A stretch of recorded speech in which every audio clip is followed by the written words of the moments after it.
Welcome back. اور جس طرح میں نے آپ سے پہلے بتایا کہ اس پورے مہینے میں ہم نے صحت کے حوالے سے بہت سے پروگرام آپ کے سامنے کیے، لیکن اکتوبر کا مہینہ خصوصی طور پہ بریسٹ کینسر اویئرنیس کے حوالے سے جانا مانا جاتا ہے، اور اس پہ ہم بارہا آپ کو بتاتے رہتے ہیں، یاد دہانی کراتے رہتے ہیں، کیونکہ اس کا انسیڈنس بھی بڑھ رہا ہے، اور ہم نمبر آف کیسز کی طرف جب دیکھتے ہیں تو ہمیں لگتا ہے کہ زیادہ تر خواتین اس سے متاثر ہو رہی ہیں. ویسے تو ہم نے اپنے پروگرامز کے تھرو ہی یہ سنا اور سمجھا اور سیکھا کہ مردوں میں بھی بریسٹ کینسر ہو سکتا ہے، بٹ زیادہ تر خواتین میں کیونکہ ہوتا ہے، اور اب الحمدللہ ایٹ لیسٹ ہم اس پہ بات کر سکتے ہیں، اور ہم اس کا علاج کروانے کے بھی میرے خیال میں ہمارے پاس مواقع موجود ہیں. سو اس حوالے سے ہم بات کریں گے. ہمارے ساتھ ڈائریکٹر کرن ہاسپٹل موجود ہیں ڈاکٹر شازیہ فاطمہ. آپ کو خوش آمدید کہتے ہیں. السلام علیکم. السلام علیکم. کیسی ہیں ڈاکٹر شازیہ؟ ٹھیک ٹھاک.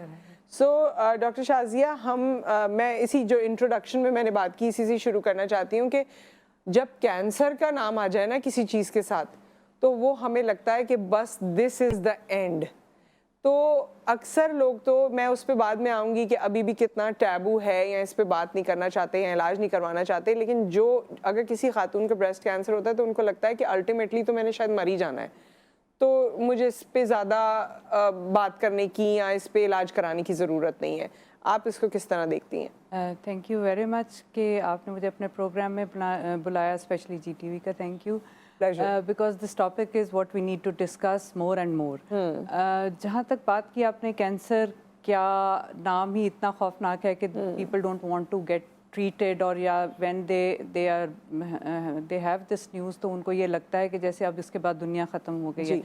بٹ اگر آپ اسٹیٹسٹکس پہ جائیں تو دنیا میں سب سے بڑی cause of death heart diseases ہیں، تو ہم اس کے اوپر تو اتنا پریشان نہیں ہوتے، اور ہم جو اس کی کازز ہیں اس کو بھی ایلیمنیٹ کرنے کی کوشش نہیں کرتے. اینڈ دین پاکستان یا ریجن جو ہمارا ہے ایشیا کا، اس میں جو ہے infectious diseases is the second biggest cause of death.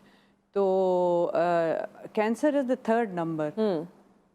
Having said that کہ کینسر جو ہے تھرڈ نمبر پہ آ رہا ہے، لیکن اس کی پرابلمز یہ ہیں کہ ہم لانگ ٹرم میں ایک تو ہم اس کے اوپر بہت زیادہ غور نہیں کرتے کہ کیا ہے، یا جو چیزیں ہیں پریونٹیبل ان کے اوپر نہیں جاتے.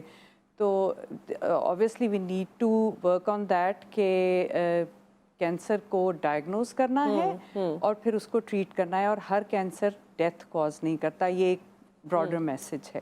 اچھا، تو ڈاکٹر صاحبہ کب آپ کو ڈاکٹر کے پاس جانے کی ضرورت ہے اسپیسیفکلی جب ہم بریسٹ کینسر کی بات کرتے ہیں؟ ظاہر ہے signs and symbols and symptoms ہم کافی چیزیں ڈسکس کر چکے ہیں، لیکن پھر بھی کون سی وہ الارم ہے جو جب آپ کے کانوں میں آئے اور جب آپ کی نظروں کے سامنے آئے تو you must see the doctor? اچھا، براڈر تو I think since we are talking about the breast cancer, so we should focus on the breast cancer کہ اس میں کون سے ایسی چیزیں ہوتی ہیں جس کے اوپر خواتین کو الارم ہونا چاہیے. تو 7-8 بڑے میجر سائنس ہوتے ہیں، like the change in size of breast, یا بریسٹ کے سائز کا دونوں میں ڈفرینس آ جانا، پھر کسی بھی گلٹی کا نمودار ہو جانا جو آپ فیل کر سکیں، کوئی اسکن کے اوپر چینجز، اسکن کا کلر چینج ہو جانا، یا اسکن کے اوپر کوئی رف ہو جانا، اسکن کا اندر کی طرف دھنس جانا، نپل جو ہے وہ اندر کی طرف چلا جائے، یہ بھی ایک علامت ہو سکتی ہے. نپل کے اندر سے کوئی ڈسچارج جو کہ تھوڑا اسمیلی ہو یا جس میں خون آ رہا ہو، اس طرح کا ڈسچارج بڑا الارمنگ ہوتا ہے. یا آپ کے بغل کے اراؤنڈ اس ایریا میں اگر کوئی گلٹی بھی آ جاتی ہے تو وہ بھی الارمنگ ہوتی ہے. تو یہ چند ایسی چیزیں ہیں جو بریسٹ سیلف ایگزامینیشن سے انسان خود فیل کر سکتا ہے. اینڈ آئی تھنک یہ وہ باقی کینسر جو اندرونی اعضاء کے ہوتے ہیں جو باہر واضح نہیں ہوتے، ان میں تو یہ پرابلم ہوتی ہے کہ ہم فیل نہیں کر سکتے، ان کے جب سمٹمز آتے ہیں تو ہم دیکھتے ہیں. بٹ بریسٹ میں یہ ساری چیزیں فیل ہو سکتی ہیں if you do breast self examination regularly. اور اس کے بعد آپ کو اچھا ہمارے پاس علاج کی کیا صورتحال ہے؟ علاج کی صورتحال in terms of medicine as well, جو ظاہر ہے میڈیکلی آپ بتائیں، اور فائنینشلی بھی لوگ کیونکہ نزلہ بخار اور باقی چیزوں میں ہی جاتے ہیں تو ان کو لگتا ہے کہ اور آج کل جس طرح مہنگائی ہے کہ جی دوائیں بہت مہنگی آئیں گی، تو ڈاکٹر کی فیس ہے، تو یہ ہے تو وہ ہے. سو جب ہم بریسٹ کینسر کی بات کرتے ہیں تو اس میں فائنینشیل اسپیکٹ کیا ہے؟ اچھا، بریسٹ کینسر کے ٹریٹمنٹ کے لیے اور فار اینی کینسر ٹریٹمنٹ ہمارے پاس all the facilities as compared to west جتنا پر پیشنٹ یا پر ڈاکٹر ریشو ہوتا ہے وہ تو نہیں ہے، بٹ الحمدللہ I belong to Pakistan atomic energy commission کے جو ہاسپٹل ہے one of the biggest hospital Kiran, وہاں سے بلانگ کرتی ہوں، اور اٹامک انرجی کمیشن کے 19 ہاسپٹلس ہیں all over the country. And we are giving subsidized treatment to the patient اور free بھی دیکھتے ہیں. 80% of the cancer is being treated in these hospitals اور all over the country. اور ہم remote ترین areas like Gilgit میں بھی ہمارا ہاسپٹل ہے اینڈ ڈیرہ اسماعیل خان میں بھی ہاسپٹل ہے. اور یہ ہاسپٹلس جو ہیں they are giving the diagnostic and as well as treatment facilities. اب جہاں تک بریسٹ کینسر کے ٹریٹمنٹ کی بات آئی ہے تو ٹریٹمنٹ کین بی ڈن. سب سے پہلا اسٹیپ تو سرجری ہوتا ہے. تو سرجری کروانے کے بعد پیشنٹ جب ہمارے ہاسپٹلس میں ریفر ہوتے ہیں تو وہاں ڈپینڈنگ آن دیئر اسٹیج یا تو کیمو تھراپی ہوتی ہے یا پھر ریڈیشن سے ٹریٹمنٹ ہوتا ہے یا پھر یہ ہے کہ ان کو صرف گولیاں یا دوائیاں یا ہارمونل ٹریٹمنٹ جس کو کہتے ہیں وہ دیا جا سکتا ہے. کچھ ٹارگیٹڈ تھراپیز یہ بھی ہوتی ہیں وہ بھی پیشنٹ کو دی جاتی ہیں. مہنگا علاج اس صورتحال میں ہوتا ہے کہ مہنگا اگر ہم کیمو تھراپی پہ جاتے ہیں لیکن اس میں ایک بہت بڑی رینج ہے. ہم یہ نہیں کہہ سکتے کہ لاکھوں لگ جاتے ہیں. اس میں کم قیمت والی دوائیں بھی ہیں اور مہنگی دوائیں بھی ہیں ڈپینڈنگ پیشنٹ کیا افورڈ کر سکتا ہے.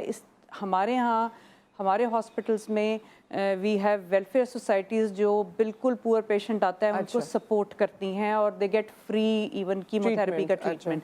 دین وی کم ٹو ریڈیشن والا ٹریٹمنٹ جن پیشنٹ کو دیا جا رہا ہے. تو ہمارے پاس اسٹیٹ آف دا آرٹ جتنی بھی مشینیں دنیا میں ہیں ریڈیشن کے ٹریٹمنٹ کے لیے and especially for breast cancer وہ ساری موجود ہیں ہمارے ہاسپٹل میں. اور وہ ہر طرح کی ہم ان کو تھراپی ریڈیشن کی مشینوں کے اوپر دے رہے ہیں اور دیتے ہیں. اور وہ ہم سبسڈائز یعنی آپ کسی سے بھی کمپیریزن کر لیں تو ہمارے سب سے کم ہے. اور اس کے علاوہ we do it free of cost for free poor patients. And اس کے بعد پھر ہارمونل تھراپیز جو ہے وہ تو ویسے ہی اتنی مہنگی نہیں ہوتی جو کہ لانگ ٹرم فار 5 ایئرز دی جاتی ہیں. Targeted therapies are obviously expensive. وہ ہر پیشنٹ کو دینی بھی نہیں ہوتی ہیں آپ نے اور ہر پیشنٹ کی افورڈیبلٹی میں بھی وہ نہیں آتی. سو اگر آپ لوگ کال کرنا چاہیں اور کوئی سوال کرنا چاہیں بریسٹ کینسر کے حوالے سے اس کے علاج کے حوالے سے اویئرنیس کے حوالے سے یا کوئی بات پوچھنا چاہیں کوئی مسکنسیپشن ہے اسے کلیئر کرنا چاہیں you are more than welcome. آپ ہمیں کال کر سکتے ہیں. ڈاکٹر صاحبہ ہمارے ساتھ موجود ہیں ان سے بات کر سکتے ہیں. ڈاکٹر صاحبہ ہماری پاپولیشن کا ایک بڑا حصہ وہ لوگ ہیں جو گاؤں دیہاتوں میں ہیں اور وہ ابھی بھی آئی ڈونٹ نو کچھ عرصے پہلے تک تو میں نے یہ سنا تھا کہ لوگ سمجھتے تھے ہمیں کسی کی بد دعا لگ گئی یہ جادو کر دیا اور یہ اس کا نتیجہ ہو گیا ہمارے ساتھ. یا پھر یہ ہے کہ بیویاں اس قدر ریلکٹنٹ تھیں کہ وہ اپنے میاں سے شیئر نہیں کر سکتی تھی اس بات کو. اور میاں ایسے تھے کہ میں نے 2-3 کیسز ایسے بھی سنے جو ہاسپٹل لے کر آئے اور جب یہ پتہ چلا تو جی وہ واپس چلا گیا, اس نے کچھ بولا نہیں. اور جب ہاسپٹل سے فون گیا تو بیوی نے کہا کہ مجھے تو پتہ ہی نہیں ہے کہ مجھے کیا ہوا ہے. تو یہ والی چیزیں جو ہیں یہ ان میں کیا کوئی کمی آئی ہے یا ابھی بھی ہم انہی سارے جو بھی ہیں سوچ اس کے ساتھ چل رہے ہیں؟ یہ کویسچن آئی تھنک بہت پرٹیننٹ ہے اسپیشلی اویئرنیس کے بند کے حوالے سے.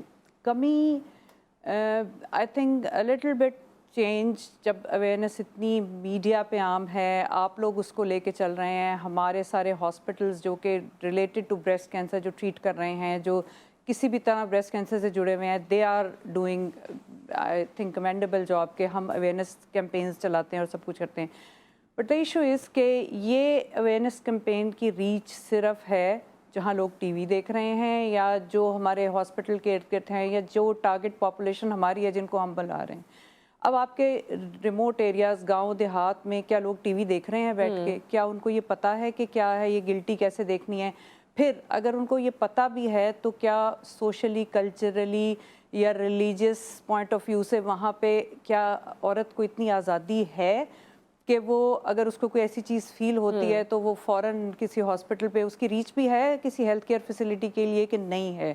یہ سارے کویسچنز ہیں جو کہ ہمیں ہمارے لیے ہیں پرابلم کیونکہ اس کی وجہ سے اسپیشلی ریموٹ ایریا سے یا ایسی جگہیں جہاں پہ ہاسپٹلز کم ہیں یا نہیں ہیں تو وہاں سے جب خواتین اس طرح کی تکلیف کے ساتھ ہمارے پاس پہنچتی ہیں تو either they are in stage 3 اور stage 4. اب جو آپ نے ایک واقعہ بتایا اس طرح کے بہت سارے واقعات ہوتے ہیں کہ